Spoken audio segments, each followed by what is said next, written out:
너무 쉽고 시장이 열릴 것만 같았는데 네. 실제로 소비자는 가치를 못 느꼈던 거예요. 아. 되게 저는 이게 되게 단순한 진리인 것 같아요.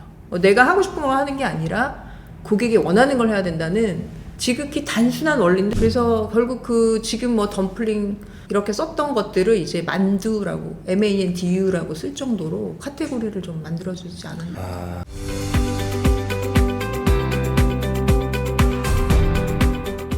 K푸드가 전 세계적으로 엄청 인기잖아요. 그래서 식품주의 주가들도 엄청 오르고 있는데, 과연 이 K푸드가 결과적으로 딱 성공을 하게 된 건지, 아니면은 어떤 좀 과정이 있었는지, 그 비하인드 스토리를 CJ 일기 임원 출신의 우리 이지은 저자님과 함께 자세한 이야기 나눠보겠습니다. 안녕하세요. 안녕하세요. 안녕하세요. 반갑습니다. 예. 네, 소개 부탁드립니다. 안녕하세요. 저는 CJ제일제당에서 28년간 근무하고 마케팅 임원을 했고요. 현재는 F&B 기업의 컨설팅을 하고 있습니다. 최근 팔리는 기획, 살아남는 브랜드라는 책을 출간한 저자이기도 합니다. 반갑습니다. 아, 고맙습니다. 책을 빨간색으로 한 이유가 다 있는 거죠? 식감이 좀 들지 않나요? 아, 고추장 색깔? 설마? 아니면 이렇게, 예. 이렇게 보시면 약간 크리스마스 선물? 디자인 너무 신선했어요. 네, 예. 감사합니다. 예. 공채 읽기 출신이면 몇 년도에 이제 아니, CJ가, 제가 CJ 제일 되게 오래돼 있거든요, 회사가. 부끄럽네요. 여기서 예. 다 이렇게 공개되니까. 예. 90년대 중반 정도 아시면 될 것 같습니다. 그러면 그 당시에는 그 푸드에 대한 인식 이런 것들이 어땠는지 궁금합니다. 너무 옛날 얘기하는 것 같긴 한데요. 그 우리가 알고 있는 뭐 3분 카레나 육가공이 80년대고요. 90년대는 조금 가공식품들이 서서히 나오던, 그리고 전자레인지 보급이 조금 늘어나던 시기로 보시면 될 것 같고요. 90년대는 마트들이 생겼어요. 뭐 이마트나 코스트코 같은 거, 그런 것들이 생기면서 대량 구매를 좀 할 수 있었던 것 같고, 제가 또 기억나는 거는 그땐 TV 광고 되게 중요했던 것 같아요. TV에 나오면 야, 그거 이때 상품이다, 사러 가자, 뭐 이런. 재밌죠? 지금도 90년대 하면은 이 후크송들이 들리는데. 네네네. 껌노래. CM송 그거랑 짜파게티. 새우깡 막 이런 거. 네, 짜파게티 새우깡부터 네, 시작해서 네. 수많은 노래들로 이렇게 후킹을 잡았던 것 같아요. 맞아요. 네. 그 CF 메시지에 되게 중요했습니다. 근데 지금은 TV 광고 별로 못 보는, 없는 것 지금은 같아요. 오히려 뭐 디지털이나 SNS로 많이 가고 있지 않나요? 그리고 직접적으로 커뮤니케이션 할 수 있는 시대인 것 같아요. 굳이 TV를 보지 않아도 뭐 SNS에서 충분히 얘기할 수 있는 시대? 것 같습니다. 근데 저는 너무 대단하신 것 같아요. 그러니까 일기 공채 평사원에서 네. 이제 임원까지 네. 다 하신 거잖아요. 네네. 어떤 과정이 있었는지 알려주세요. 그러면 뭔가 개발하신 거예요. 네. 뭐가 있어. 뭔가 한 것 네, 같아요. 뭔가 했어요. 뭔가 하지 않으면 그게 갈 수 없습니다. 예. 살아남을 수가 없나요? 예, 그럼 뭔가 살아남는 예. 브랜드죠. 예. 저는 좀 약간 성취 동기가 높았던 것 같고요. 그리고 좀 지금도 그런데 되게 뭔가 성장에 대한 목마름 이런 것들이 좀 많이 있는 사람이었고, 처음에는 입사했을 때는 이제 좀 주어진 일을 많이 하니까 좀 재미가 없었던 것 같아요. 하라는 것도 너무 많았고, 근데 이제 과장이 되고 팀장이 되면서부터는 조금 주도권을 가지니까 좀 재미가 있더라고요. 이거 해볼까? 저거 해볼까? 기획자니까 이런 생각을 좀 했고, 부장 정도 되니까 이거 내가 왜 하지? 의미가 되게 중요했어요. 일을 하는 의미가 뭘까? 근데 이제 그게 재밌는 건, 제가 신입사원 때 제 옆에 계시던 대리님이 한 분 계셨는데, 그분이 저한테 너는 대한민국의 식탁을 바꾸는 일을 하는 거야, 이런 말씀을 해주셨어요. 소름. 근데 그게 제가 이 30년간 F&B 기획을 하는데 굉장히 자양분이 됐던 얘기죠. 되게 의미 있는 일을 하는구나. 그래서 지금도 그 말을 좀 잊지 않고 있습니다. 그러면 좀 그동안 개발했던 네. 것들이 좀 어떤 것들이 좀 있었나요? 뭐 제일제당에서 아는 브랜드들은 다. 오래 다녔으니까요. 예. 뭐 우리 한번 좀 백설, 기억을 좀 해볼 겸, 예. 백설 브랜드들 리뉴얼 프로젝트를 좀 했었고요. 그리고 처음에는 커피 슈가, 백설 설탕 예, 예, 예. 이런 것도 했었고, 행복한 콩이라는 두부도 제가 과장 때 했었고요. 그리고 이후에는 뭐 소스나 드레싱도 면, 냉장면, 뭐 우동, 가스 우동 이런 것들 좀 했고, 이후에는 비비고 브랜드 그룹장 하면서 임원이 됐었습니다. 우와. 그래서 육개장 비비고 육개장 잘 나가죠. 네, 그게 이제 네. 굉장히 제가 좀 성장하는 데 많은 영향을 미쳤던 제품이고요. 비비고 죽 이런 상품들. 비비고 죽. 네, 너무 맛있죠. 맛있었죠? 너무 네, 맛있죠. 그런 상품들을 많이 했었습니다. 이런 제품들이 그러니까 딱 나오는 건 아니잖아요. 아, 그렇죠. 네. 이 기획자의 입장에서 이런 제품들을 만들어서 출시하기까지는 어떤 과정이 있고 기간은 또 어느 정도 걸리나요? 제품마다 차이가 많이 있는데요. 네. 6개월에서 8개월, 길게는 뭐 1, 2년 걸리는 상품들도 많이 있고요. 또 가장 중요한 거는 컨셉을 잡는 거라고 생각을 해요. 그러니까 제가 이제 직원들한테 많이 하는 말인데 하늘 아래 새로운 건 없다. 근데 어떻게 새롭게 보는 관점은 있다. 그래서 되게 어렵잖아요. 제품들이 너무 많은 상황에서 그 소비자의 결핍이 뭔지를 계속 고민하고 생각하고 이런 것들이 좀 중요했던 것 같습니다. 그러면 그 개발 과정이 좀 어떻게 되는 건지 뭐 하나 좀 스토리 좀 들어볼 수 있을까요? 제가 소비자의 그 욕구를 읽는 사례를 하나 말씀드릴 수는 있을 것 같은데요. 예전에 이게 전자레인지로 1분 만에 조리되는 생선구이가 있었어요. 네. 그래서 되게 냄새도 안 나고 되게 좋은 상품인데 매출이 굉장히 좋았어요. 그러다가 어느 순간 매출이 좀 멈추더라고요. 그래서 왜 그렇지? 하니까 이제 데이터를 좀 굉장히 분석해 보니까 상식적으로 어떻게 보면 뭐 40, 50대 남자분이 아닌가? 라고 생각했지만 데이터를 파보니까 초등학생 엄마였어요. 근데 그 이유는 아이들에게 생선 주고 싶었던 거죠. 근데 왜 멈췄지? 매출이? 그래서 또 계속 고민해보니까 아이들이 먹는데 생선에 가시가 있는 거예요. 그렇다면 가시가 없는 걸 만들자. 그래서 500원이 더 비싸졌는데 사시겠어요? 전 사요. 사죠. 그쵸. 이런 소비자 니즈를 읽고 네. 500원이 조금 더 비싸졌는 순살 생선구이를 냈습니다. 기가 막히죠. 그러니까 매출이 한 단계 조금 더 점프하더라고요. 네. 그러니까 예를 들면 소비자 데이터 속에서 힌트를 찾고 그 안에서 결핍을 찾은 거죠. 이게 저는 어떤 상품 기획의 굉장히 중요한 핵심이라고 생각합니다. 그 상품 할 때 음식을 먹어보잖아요. 네. 많이 먹게 되나요? 많이 먹죠. 질릴 때까지. 예를 들어 나 다시는 만두 안 먹어 이럴 때까지. 당연히. 진짜로. 네. 저는 한동안 제가 이제 레토르트 카레짜장 담당이었는데 네. 그거 하고 나서 한 1년간 안 먹었던 거예요. 정말 많이 먹는 거예요. 네, 안 먹었던 것 같고 네. 몸매가 제일 좋았을 때는 두부 브랜드 매니저 할 때 두부만 먹으니까. 혈색도 좋고 살도 좀 빠지고. 아니 그러면 두부만 먹어야 되잖아요. 그렇죠. 건강하잖아요. 다른 거를 먹을 시간이 없잖아요. 이거 먹느라 배부르고 이러니까. 또. 네, 이거 좋잖아요. 와. 네, 좋잖아요. 면 먹으면서 좀 살이 찌고. 네. 근데 그랬던 것 같습니다. 저는 궁금한 게 이제 맛을 최종적으로 이 네. 제품을 하겠다라고 땅땅 결정을 할 거잖아요. 근데 사람마다 다 입맛이 다른데 그럼 그러네. 그 최종 결정은 네. 누가 하는 거예요? 소비자 조사를 많이 하고요. 소비자 조사. 예, 뭐 패널도 있고 음. 또 맛을 검증할 수 있는 프로세스들이 많이 있습니다. 그러니까 그 간을 맞춘다던가 이것도 사람마다 다른데 이게 딱 그 최적의 제일 선호되는 값으로 맞춘다는 거죠. 그렇죠. 간도. 그러니까 맛도 점수가 나오죠. 단맛, 짠맛. 5점 만점에 몇 점이냐. 점수도 매기고 뭐 이런 식의. 근데 맛도 좀 트렌드에 따라 좀 바뀌기도 하고요. 저희가 예상하는 타겟에 맞춰서 좀 하는 것 같아요. 예전에는 이렇게 뭐 만든 제품들이 네. 그래도 식당 음식이랑 차이가 많이 난다.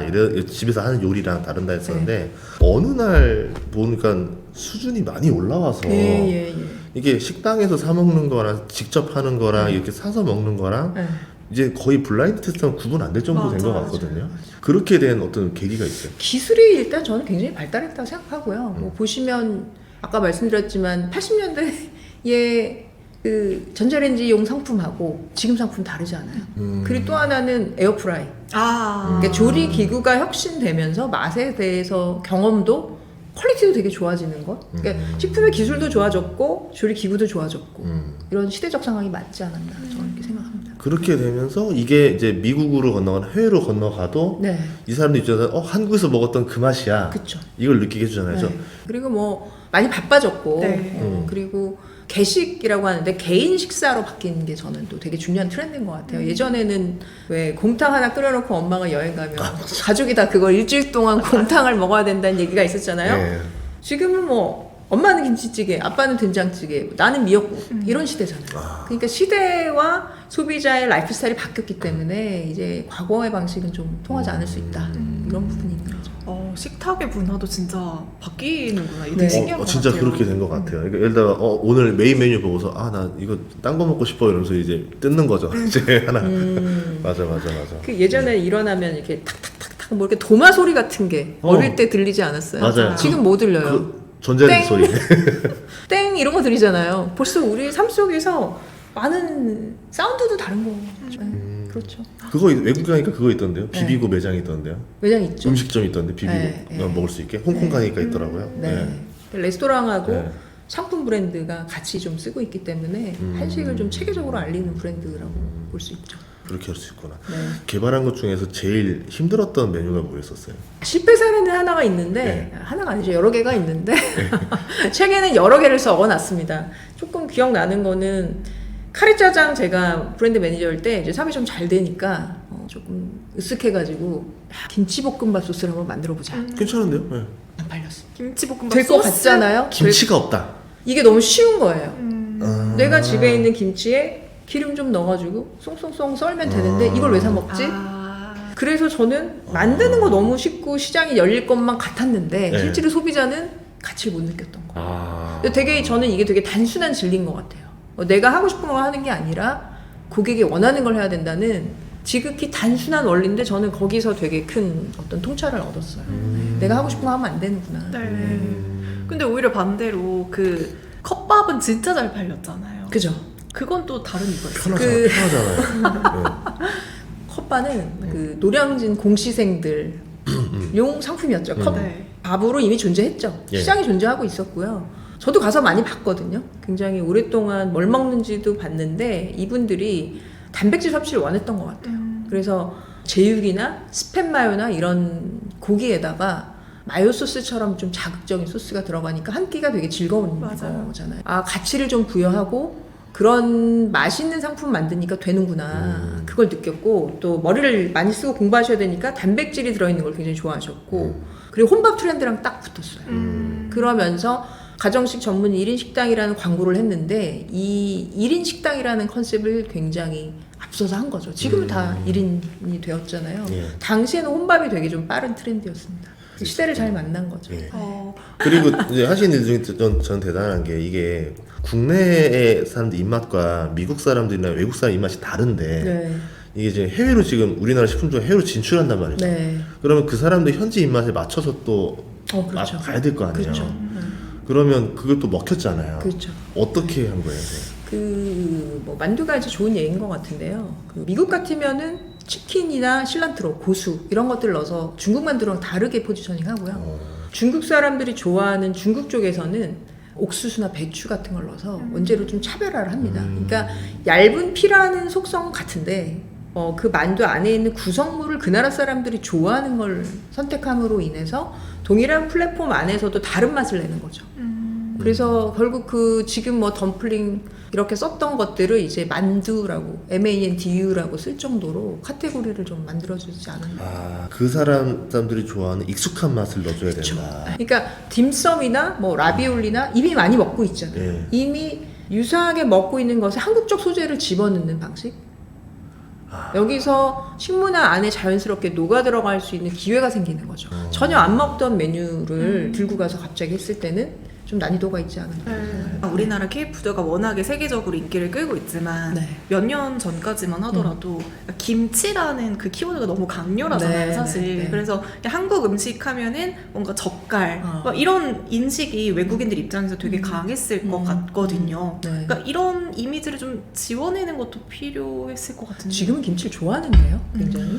네. 좋아하죠. 좋아하죠. 예. 근데 저는 시간이 흐르면서 선호하는 메뉴도 바뀐 것이 아닌가. 그러니까 예를 들면 익숙한 메뉴로 만두로 자리를 잡고, 그 다음에 한식에 대해서 좀 익숙해졌고, 그 다음에 불닭 같은 매운맛이 나오면서 매운맛을 이해하게 됐고, 지금은 발효나 비건 이런 쪽으로 좀 더 건강하게 가면서 자연스럽게 하나하나 더 한국적인 것으로 오고 있지 않은가. 그런 생각을 좀 해봅니다. 김치도 좀 바뀌었어요. 좀 트렌드가. 예전에는 좀 뭐였든 더 청량해지고 더 맛있어, 뭐 상쾌한 약간 느낌이 나더라고 옛날처럼. 네네네. 애들이 좀 싫어하는 게 젓갈향. 젓갈. 젓갈향을 그런 좀 거죠. 빼고 많이 뺐죠. 예, 조금 더 약간 단맛도 조금 나고 우리가 말하는 그 깊은 젓갈이 잔뜩 묵은지 들어있는 같은. 묵은지 같은 이제 이런 거에서 조금은 맛을 조금 젊은 타겟에 맞는 쪽으로 변화했고 그런 것이 잘 먹히고 있는 거죠. 그- 그리고 이제 샐러드 집을 좀 다녔는데 거기에 김치 시즈닝을 얹어가지고 하는 메뉴가 확실하게 자리를 잡고 있어서 이제 김치라는 소재를 좀 받아들이고 있구나 이런 생각을 좀 했습니다. 그리고 단순히 음식만 만드는 것도 있죠. 이게 브랜딩이라는 차원에서 예전에 보면 컨텐츠랑도 같이 갔었잖아요. 그렇죠. 그러면 K푸드가 해외로 이제 좀 알리게 된 첫 계기가 뭐였었을까요? 컨텐츠적으로 보면 사실 CJ에서는 K콘이 있었기 때문에 그룹적으로 있었기 때문에 콘서트나 이런 행사 뒤에서 수많은 사람들이 만두를 구웠습니다. 제가 얘기 많이 하는데요. 아 진짜요? 비비고는 그냥 한 사람이 만든 게 아니고요. 네. 그 K콘 그다음에 PGA 골프, 그다음에 LA 레이커스라는 농구 이런 스포츠 마케팅 속에서 또 최근에 굉장히 자연스럽게 들어가고 있는데 그런 콘서트장에서도 우리 많은 직원들은 뒤에서 열심히 만두를 구웠어요. 그리고 지금도 아마 제 생각에 후배들이 굽고 있을 거라고 생각을 이렇게 합니다. 부스를 만들어서 이렇게 네. 하나씩 다 네, 막아보시는 그러니까 뭐 골프 같으면 갤러리 분들한테 예. 이제 팥만두 형태로 만두를 어. 튀겨서 이제 빨간 소스를 얹어서 이렇게 시식 갤러리들에게 드리고 또 콘서트에 오시면은 뭐 히스패닉이나 많은 분들이 오시잖아요. 예. 거기에 있는 관객들한테 또 시식을 하고 그러니까 음식을 사실 많이 이렇게 시식하는 경험이 우리도 되게 익숙해지고 그 제품을 좋아하게 되잖아요. 네. 그런 수많은 노력을 10년 이상 꾸준히 해왔습니다. 그리고 또 원래 또 그룹 차원에서 원래 그 엔터에도 강하잖아요. 거기. 네, 그렇죠. 영화도 만들고 네, 네. 뭐 하고 그때 네. 난타 공연도 하고 막 네. 이러면서 네. 이 문화랑 음식을 같이 가야 된다. 이게 이제 그러니까 한국 음식도 먹고 싶은 이유 중에 하나가 네. 드라마를 보거나 네. 뭔가 영화를 보면서 나 저음식 먹어보고 싶은데 그런 게 있던 것처럼 음. 오징어 게임도 그러면 좀 K푸드 알리는데 효과가 컸었나요? 저는 뭐 오징어 게임이나 뭐 짜파구리, 기생충이나 기생충. 뭐 지금 캐대언이나 다 영향을 굉장히 많이 주고 있다 생각하고요. 오징어 게임에 뽑기 열심히 할 때 설탕 매출이 조금 올랐고요. 아 진짜요? 그 정도 영향인가요? 제가 그리고 저 생각 못했다. 설탕 올랐고요. 네. 그리고 짜파구리도 굉장히 그 당시 좀 잘 팔렸잖아요. 네. 그리고 최근에는 그 오징어 게임, 오징어 만두도 출시를 했더라고요. 그래서 그 패키지에 이렇게 집어넣으면서 제품을 연결하는. 그러니까 우리가 어떤 음식을 맥락 있게 먹고 서사가 있을 때 좀 더 감동하잖아요. 그러니까 맛은 되게 좋은데 어떤 드라마에서 어떤 영화에서 이 장면에서 먹었어. 이걸 알면 우린 기억하는 것 같아요. 그래서 그게 패키지 전략이나 컨텐츠로 잘 붙어서 결국 지금 되게 잘 되고 있는 게 아닌가 이런 생각을 합니다. 그럼 이게 기획자 입장에서는 식품을 기획하는 것과 그냥 뭐 일반적으로 뭐 이런 화장품 뭐 이런 것들을 기획하는 것과의 좀 차이가 있을까요? 제가 생각하는 거는 이제 그런 말이 있잖아요. 당신이 무엇을 먹는가가 당신을 설명한다. 제가 좀 이 일을 하면서 굉장히 많이 생각하는 부분인데 먹는 거에선 굉장히 진심이 있어야 된다고 생각을 해요. 제 몸에 영향을 미치는 것이기 때문에 식품을 하는 사람들은 조금 더 진실하고 거짓 없이 해야 된다는 게 저의 철학이고요. 네. 또 제가 만들 때도 이게 가족들한테 줬을 때 문제가 없을까 이런 생각들 좀 일단 많이 하게 되고 그래서 더디지만 굉장히 오래 걸리는 게임이다. 그리고 이제 어느 정도 자리가 올라왔기 때문에 이제는 좀 계속 K푸드의 문화가 지속되지 않을까 이렇게 생각합니다. 그러면 보통 이런 푸드 관련한 기업들은 신생 기업들이 들어오기 좀 어려운 구조인가요? 어렵지 않을까요? 난이도가 있죠. 왜냐면 선점 효과가 음식 쪽은 더 강한 것 같아요. 익숙해지는 어떻게 보면 좀 길들여지는 맛이 있는 것 같아요. 네. 하지만 저는 식품 스타트업이 좀 포기하지 않았으면 좋겠다. 이 업계 선배로서 그 말을 좀 꼭 드리고 싶고요. 최근에 뭐 K-뷰티나 K-화장품들이 글로벌의 성공사를 굉장히 많이 만들고 있는데 식품업계에서도 그런 젊은 CEO들이 나왔으면 좋겠어요. 그게 다소 어렵고 문화라는 게 하루아침에 만들어지지 않지만 분명히 저는 길이 있지 않을까 그런 생각을 해보고 뭐 냉동김밥도 처음에는 중소업체에서 시작이 됐었고 근데 그게 미국에서 굉장히 좋은 반응을 일으켰잖아요. 그래서 좀 그런 노력을 좀 해보면 좋겠다 생각합니다. 그러면 좀 식품 스타트업을 하는 사람들한테는 식품도 종류가 여러 개가 있잖아요. 네. 어느 분야가 그나마 좀 가능성이 높다 보세요? 글로벌 관점에서요? 예. 지금 글로벌 시장 규모로는 냉동 HMR 뭐 예를 들면 만두나 냉동 김밥 또 뭐 라면 이런 쪽이 시장이 큰 것 같고요. 규모 면에선 그런 것들이 크고 성장으로는 뭐 스낵이라든가 아니면 뭐 케이스 소스 네. 그리고 김치 이런 것들은 좀 저는 미래에 굉장히 커질 거로 보는 카테고리거든요. 그래서 두 가지 카테고리 공이 저는 기회가 있다고 보고 네. 좀 그런 것에 대해서 좀 비전을 가지고 좀 꾸준히 해보면 되지 않을까 생각을 합니다. 만들기가 난이도가 왜냐면 소스류 하면 이제 보통 이제 김치 소스류 하면은 이제 네. 또 대기업이 할 수 있는 일 이렇게 네네네. 많이 네. 애초에 좀 분리를 해놓는 것 네. 같은데 실제로 아닌가요? 아니 해볼만 중소 한가요? 업체들이 굉장히 많이 하고 있고요. 아, 떡볶이 같은 경우도 중소업체들 중에 잘하는 업체가 굉장히 많이 있습니다. 네, 우리가 잘 몰라서 그렇지. 그쵸. 네. 네. 그리고 냉동김밥도 제가 알기로 처음에는 그 냉동 그 김밥이 김끼리 들러붙을까봐 이렇게 미세하게 홈에 이렇게 올록볼록하게 만들고 이런 것들을 굉장히 장인정신을 가지고 도전했던 거거든요. 그러니까 디테일하게 고민하고 그 업에 좀 전문성을 갖고 계시면 저는 그런 회사들이 굉장히 많이 나왔으면 좋겠습니다. 네. 음식에 진심이어야 한다. 네네. 그러면 이제 미국 같은 데 진출하려면 코스트코나 아니면 뭐 아마존 이런 데 입점하면 그래도 입소문이 네. 금방 타잖아요. 네. 여기 입점하는 건 어려운가요? 굉장히 어렵고요. 네. 그 현지에서 굉장히 많은 고생을 했다고 저는 들었고 네. 그때와 지금은 저는 또 다른 것 같아요. 그 코스트코 담당자가 한국에서 잘하는지 못하는지를 본다고 해요. 그러니까 한국 코스트코도 굉장히 영향력이 있기 때문에 한국에서 잘 팔리는 상품을 해외로 갈 수 있다. 그러니까 한국에서 1등을 못하면서 해외 가는 게 사실 좀 어려울 수도 있고 또 반대로 한국에서 1등을 하지 않아도 해외 갈 수도 있는데요. 세계는 연결돼 있다라는 관점에서 네. 저는 좀 생각해 보는 게 맞지 않을까라고 생각합니다. 미국인들이 되게 잘 먹고 있는 이제 한국 저 음식들 어떤 게 있나요? 제가 아까 말씀드렸던 어떤 냉동 김밥? 김밥, 네, 지금 잘 된다고 하고 그다음에 뭐 매운 라면들, 라면들. 라면. 그리고 만두는 뭐 미국에서 1등을 하고 있고 예. 비비고의 경우는 그런 상품들이 좀 잘 받아들여지고 또 그런 맛들, 건강한 이미지 이런 것들, 스파이시한 매운맛, 건강한 이미지 이런 것들을 좋아하는 것 같습니다.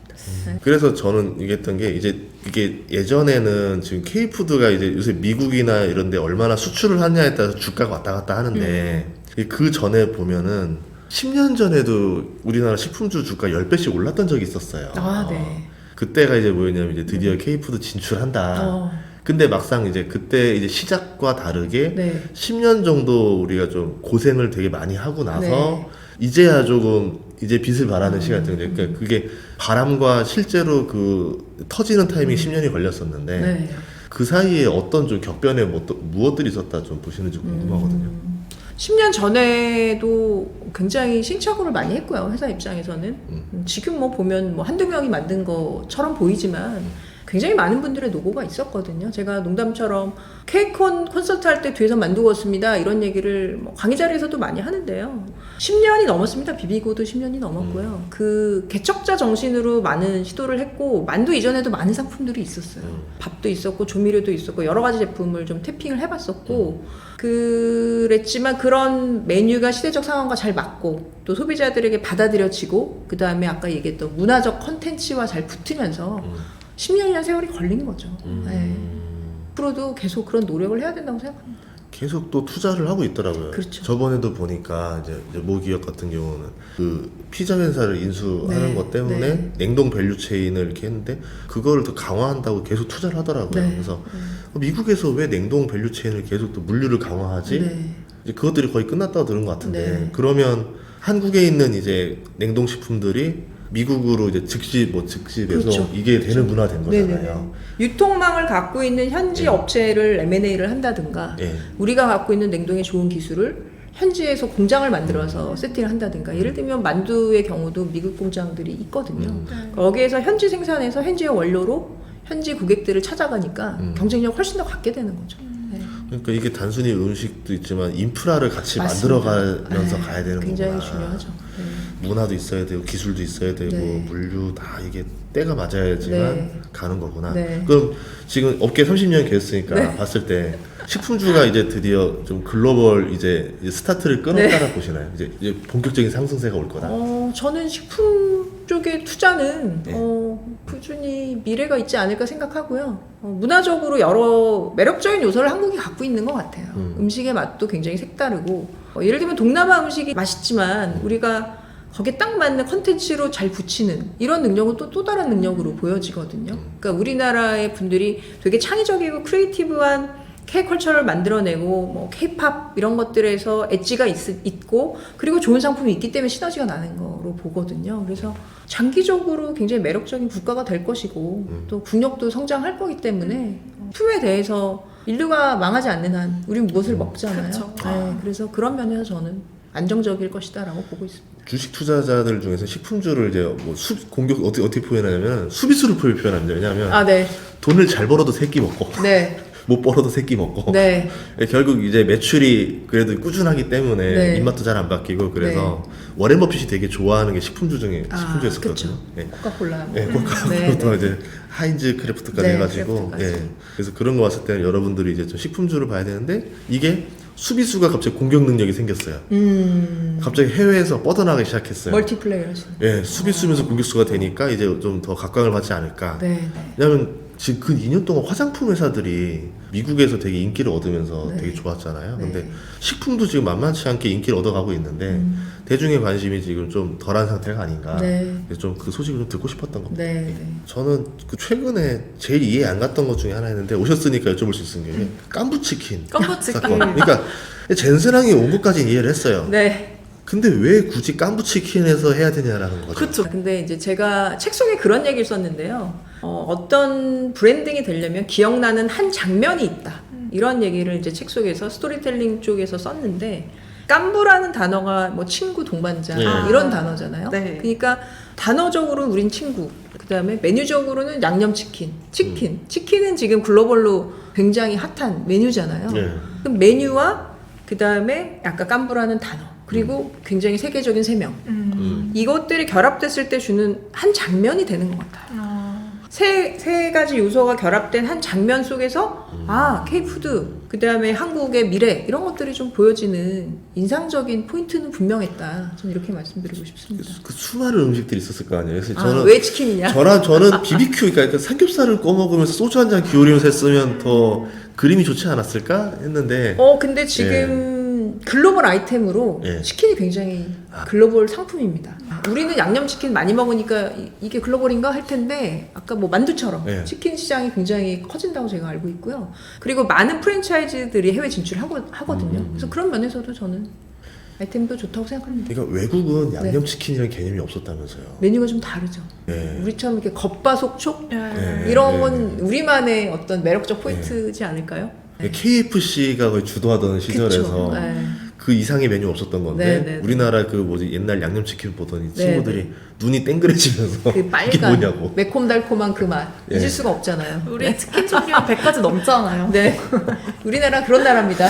네, 피자도 그냥 안 먹어. 자꾸 맞아. 자꾸 뭘 해야 돼 여기. 저 최근에 네. 묵은지 피자 먹은 적 있어요. 토핑도 뭘 자꾸 바꿔야 되고, 네, 개발자들이 아이디어 많이 내야 됩니다. 네, 소재가 뜨면 그 소재를 접목하는 것들도 아이디어이기 때문에. 네. 그래서 제가 이제 팔리는 기획이라는 단어를 써서 책을 썼던 이유는 기획에도 차별화 포인트와 명확하게 소비자 마음을 읽는 능력이 있어야 된다. 지금 쭉 얘기하고 있는 것처럼 네. 팔릴 수 있는 기획이 사실 되게 앞서서 돼야 된다. 그래서 좋은 결과가 나오는 것이다라고 저는 생각합니다. 이게 팔리는 기획이라는 거면은 식품 말고도 정말 모든 상품에서 그렇죠. 다 적용되는 그렇죠. 거잖아요. 네. 이 서비스도 브랜딩인데. 마찬가지고 예. 요즘 이런 유튜브 컨텐츠도 사실 팔리는 기획이죠. 일종의 좋은 그렇죠. 기획을 하셔야 되는 거죠. 볼 수 있는 것들만 만들 수 없는 그렇죠. 거죠. 조회수 나오는 것들만. 네, 예, 그런 맞아요. 게 예. 결국은 기획력의 핵심입니다. 어떤 비즈니스를 하시더라도 앞단에서 어떤 기획을 했느냐가 저는 절반의 중요함을 가져가고 그 이후에 이제 마케팅, 브랜딩 이런 것들을 하는 것이기 때문에